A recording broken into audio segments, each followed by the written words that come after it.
우리 예비 부모님들 태아보험 다 비슷하다고 생각을 하시죠? 그런데요, 똑같은 보험료를 내고 있어도 어떤 아이는 넉넉하게 보장받고 어떤 아이는 부족하게 받아요. 왜 이런 일이 생길까요? 바로 특약 하나 차이예요. 그런데 문제는 우리 부모님들이 이 특약 하나하나까진 자세히 모른다는 겁니다. 오늘은 제가 5년 동안 태아보험 유튜브를 운영해 오면서 수천 건의 태아보험을 설계하고 출생 후 실제 보험금 청구까지 맡아오면서 축적된 경험들을 모두 녹인 강화형 플랜을 보여드릴 겁니다. 왜 강화형이냐면 뱃속에 있는 아이가 태어나서 건강할지 아플지 이걸 모르기 때문에 우리가 태아보험을 알아보는 거잖아요. 그래서 걱정이 좀 크신 분들은 보장을 넉넉하게 세팅을 해놓고 나중에 아이가 건강하면 그때 특약을 빼서 보험료를 줄이는 게 훨씬 현명해요. 왜냐하면 이 보험은 중간에 특약을 추가하거나 보장을 높이는 건 안 되거든요. 줄이는 건 되는데 올리는 건 안 돼요. 그래서 처음부터 넉넉하게 준비해 두는 것도 좋습니다. 혹시 나는 최소한으로 가성비 있게 할래 하시는 분들은 실속형 플랜 영상도 따로 있으니까 이 영상 보시면 되고요. 저희 보험메이트는 정말 많은 예비 부모님들과 인연을 맺어왔어요. 아이가 태어나고 나서 보상 청구는 물론이고 어린이 보험으로 리모델링까지 사후 관리를 직접 담당해 오면서 우리 부모님들의 고민이 어떤 건지 누구보다 잘 알고 있습니다. 그래서 오늘 보여드리는 플랜을 자신 있게 추천드릴 수 있는 거예요. 특약이 좀 많다 보니까 핵심 위주로 빠르게 설명해 드릴 테니까 추가로 궁금하신 분들은 편하게 연락 주시면 자세히 안내를 드리도록 하겠습니다. 그럼 시작해 보겠습니다.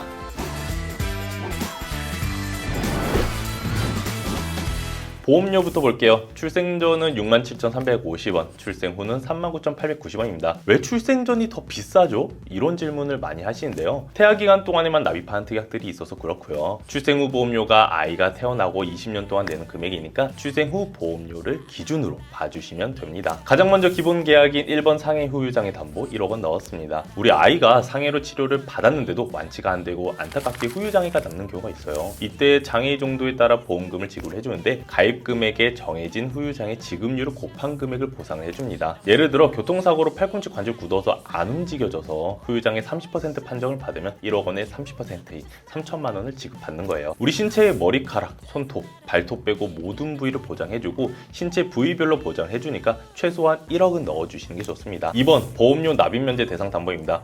이건 정말 중요한 안전장치예요.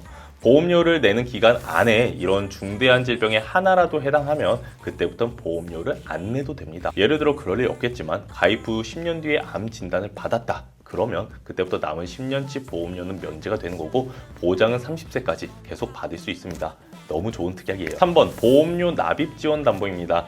이건 면제가 아니라 지원이에요. 갑상선암, 경계성 종양, 기타 피부암, 제자리암 이 4가지 유사암 중 하나라도 진단받으면 전체 보험료의 약 50%를 지원해줍니다. 꼭 넣어주세요. 4번, 5번 골절 진단 담보 넣었습니다. 제 경험상 아이를 키우다 보면 골절이 생각보다 흔해요. 넘어져서 팔이 부러지기도 하고 서랍에 손가락이 끼어서 부러지기도 합니다. 그리고 자연분만 과정에서 쇄골이 부러지는 경우도 있는데 이때도 보장을 해줍니다. 그리고 또 딱딱한 음식 먹다가 이가 부러지는 경우도 있죠. 이때 치아 골절은 4번에서 30만 원 나오고 치아 외 골절은 4번, 5번 합산해서 50만 원을 받을 수 있습니다. 6번 화상 진단 담보 100만 원 넣었습니다. 심재성 2도 이상 화상의 진단을 받으면 보장을 해주는데 3주 이상의 회복 기간이 필요하고 흉터와 색소 침착이 남을 정도의 화상이라고 보면 돼요. 아무래도 아이들은 호기심이 많고 주의력이 부족하다 보니까 화상 사고가 생길 수 있어서 꼭 넣어줘야 합니다. 7번 중증 화상 부식 진단 담보 3천만 원 구성했습니다. 바로 앞에 화상 진단 담보보다 더 심한 화상이에요. 신체 표면적 20% 이상의 화상 또는 부식으로 진단받으면 보장을 해줍니다. 발생할 확률이 높다고 볼 수는 없겠지만 보험료가 저렴해요. 이 금액으로 최악의 상황에 대비할 수 있어서 넣어주는 게 좋습니다. 8번부터 10번 상해 입원 일당입니다. 8번은 병원급이나 병실 종류 상관없이 상해로 입원을 하면 1일에서 180일까지 하루 3만 원씩 받을 수 있고요. 9번은 종합병원 이상 1인실이면 하루 7만 원 추가가 되고 10번은 상급 종합병원 1인실이면 하루 20만 원 추가로 받을 수 있습니다. 예를 들어 종합병원 1인실에 입원을 하면 8번, 9번 합산해서 하루 10만 원이 나오는 거고 상급 종합병원 1인실에 입원을 하면 8번, 9번, 10번 모두 나와서 하루 30만 원까지 보장받을 수 있는 거예요. 제 경험상 아이들이 상해로 1인실 입원하는 경우가 좀 있어서 넣었고요. 보험료도 저렴한 편입니다. 11번 상해 흉터 성형 수술 담보 구성했습니다. 제 경험상 우리 아이들은 친구랑 놀다가 하다가 눈 주위가 찢어져서 흉터 레이저 치료를 받는 경우가 꽤 있었어요. 안면부는 1cm당 30만원 보장해주고 팔 다리는 1cm당 15만원 보장해줍니다. 여기서 중요한 게 실손보험에서는 흉터 레이저 치료를 미용 목적으로 보고 보장을 안 해주는 경우가 있거든요. 그런데 이 특약이 그 빈틈을 메꿔줘서 꼭 넣어줘야 합니다. 12번부터 16번 상해 1에서 5종 수술 담보입니다. 상해로 인한 수술을 수술 기법에 따라 1종부터 5종까지 나눠서 보장해줍니다. 간단한 수술은 1종, 큰 수술은 5종, 보장 금액도 20만원에서 1000만원까지 차등 지급을 해줘서 이 특약 하나로 크고 작은 수술 모두 대비가 가능합니다. 17번 질병 후유장애 담보 5천만원 구성했습니다. 앞에 1번 상해 후유장애 담보랑 비슷한데 이건 상해가 아닌 질병으로 후유장애가 남을 때 보장해주는 거예요. 이게 왜 중요하냐면 후천적인 장애는 물론이고 선천적인 장애도 보장을 해줘요. 뇌성마비, 다운증후군은 물론이고 이렇게 굉장히 폭넓게 보장해줍니다. 아이들에게 발생할 수 있는 큰 리스크를 저렴한 보험료로 대비할 수 있어서 꼭 넣어줘야 합니다. 18번부터 21번까지 소아암에 대비한 특약들이고요. 필수로 넣어줘야 합니다. 2023년도 기준 0세부터 9세 사이 가장 많이 발생하는 암이 뭔지 아세요? 1위가 소아 백혈병이에요. 아이들한테도 암이 생길 수 있다는 겁니다. 그래서 꼭 대비를 해놔야 하는 거고요. 그럴 일 없겠지만 혹시라도 소아암 진단 받으면 8번 1억 원, 20번 1000만 원, 21번 5천만 원, 합산 1억 6천만 원 받으실 수 있게 세팅을 해놨습니다. 22번 뇌졸중 진단담보, 23번 뇌혈관 질환 진단담보 2천만 원씩 넣었습니다. 뇌혈관 질환 진단담보는 뇌혈관 질환을 가장 넓게 보장을 해주는데 제가 뇌졸중도 같이 넣었어요. 그 이유가 신생아 뇌출혈이 발생하면 이 두 특약에서 모두 가입한 금액의 20%를 지급해줍니다. 그래서 합산 800만 원을 보장받을 수 있게 설계를 한 거고요. 다음 24번 허혈심장질환 진단담보도 2천만 원 넣었는데 협심증, 심근경색증, 만성 허혈심장병 등 심혈관 질환의 진단을 받으면 2천만 원 지급해줍니다. 간혹 아이한테 무슨 협심증, 심근경색증이냐 이런 질문을 주시는 경우가 있는데 이걸 넣어야 하는 진짜 이유가 따로 있어요. 우리 아이가 자라면서 혹시라도 병력이 생기면 새 보험 가입이 어려워질 수 있잖아요. 그러면 이땐 계약 전환 제도를 써서 30세 만기를 90세나 100세로 연장을 해야 합니다. 그 가능성까지 고려를 했을 때 심혈관 질환 쪽도 미리 넉넉하게 넣어주시는 게 좋습니다. 다음 28번 수족구 진단담보 30만 원 넣었습니다. 수족구 진단받으면 30만 원을 받을 수 있는데 실제로 저한테 수족구 청구 문의가 정말 많아요. 특히 어린이집 다니면 많이 걸리더라고요. 그래서 넣은 거고요. 다음 29번 뇌성마비 진단담보 1000만 원 넣었습니다. 뇌성마비는 뇌가 성숙하기 전에 손상을 받아 발생하는데 임신기간이나 출산 전에 뇌를 다치는 경우가 많다고 해요. 가장 걱정되는 부분이 뭐냐면요. 뇌성마비 치료는 보호자의 지속적인 참여가 필요하거든요. 부모 중 한 분이 직장을 그만두고 돌봄에 전념해야 할 수도 있어요. 그때 경제적 부담이 커지니까 이 특약도 꼭 필요합니다. 30번, 31번 어린이 특정 감염병 진단담보 넣었습니다. 로타바이러스 장염은 5세 미만 소아에게는 감기처럼 흔한 감염병이고요. 호흡기 세포융합 바이러스는 1세 미만 영아에게 나타나는 폐렴 등 하기도 감염의 가장 흔한 원인으로 꼽히는 질환입니다. 제 경험상 어린이집에 다니기 시작하면 두 질환에 걸리는 아이들이 꽤 많아요. 보험료도 저렴하니까 꼭 넣어주세요.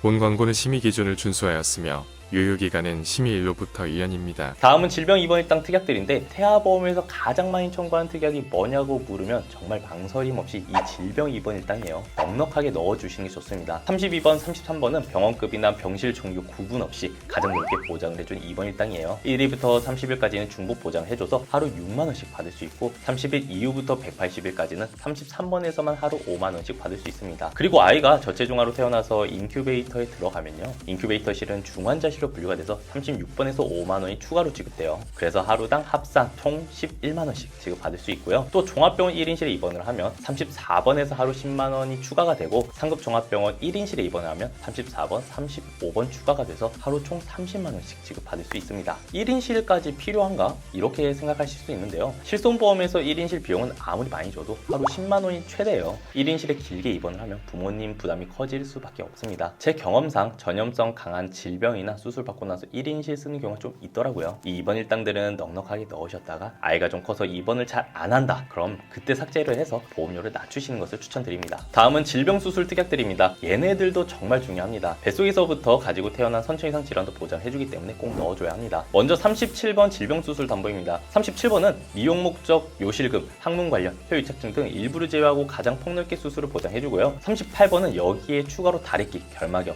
바이러스성 결막염, 외염, 티눈 등 경증 질병까지 제외한 수술 특약이라고 보시면 됩니다. 이 두 개가 수술비 중에서 가장 넓게 커버해준 핵심 수술비고요. 39번부터 44번 질병 1에서 6종 수술 담보는 수술 기법에 따라 1종부터 5종까지 나눠서 보장을 해주는데 종이 올라갈수록 금액도 커져요. 큰 수술이든 작은 수술이든 같은 금액만 주는 앞에 질병 수술 담보의 단점을 이 종수술비가 보완을 해줍니다. 여기서 6종이 또 특히 중요한데 혀유착증, 배설증, 기타 혀기형, 선천성 비신생무성 모반, 부위계 선천성 음낭수종, 피부의 기타 선천경 질병 등 아이들에게 비교적 많이 발생할 수 있는 선천 이상 질환으로 수술하면 10만 원을 지급해줍니다. 앞에 질병수술담보에선 보장을 안 해주는 혀유착증을 여기선 보장을 해주고요. 질병수술담보는 동일 질병에 대해서 연간 1회만 보장을 해주는데 이 6종은 동일 질병에 대해서도 수술을 할 때마다 보장을 해줍니다. 예를 들어 아이가 화염상 모반, 이소성 몽고반점으로 1년 동안 레이저 치료를 수차례 받게 되면 1회차는 질병수술담보는 6종에서 중복으로 보장해주지만 2회차부터 1년이 지나기 전까지는 6종에서만 반복해서 보장을 해줍니다. 그래서 6종이 중요한 겁니다. 다음 48번 어린이 개용심장수술담보, 49번 어린이 심장시술담보 넣었습니다. 태아보험에선 선천적인 심장기형 대비를 꼭 해놓으셔야 돼요. 왜냐하면 2023년 기준으로 5세 미만 심장중객 선천기형 환자 수가 남녀 통틀어 약 33,087명이고 9세 이하 수술 4위가 심장수술이에요. 제 경험으로도 심방심실 중격 결손이라고 해서 심장에 조그맣게 구멍이 나는 경우가 있는데 이걸로 청구를 꽤 하고 있어요. 개용수술하게 되면 48번에서 300만원, 수술이 아닌 시술을 하게 되면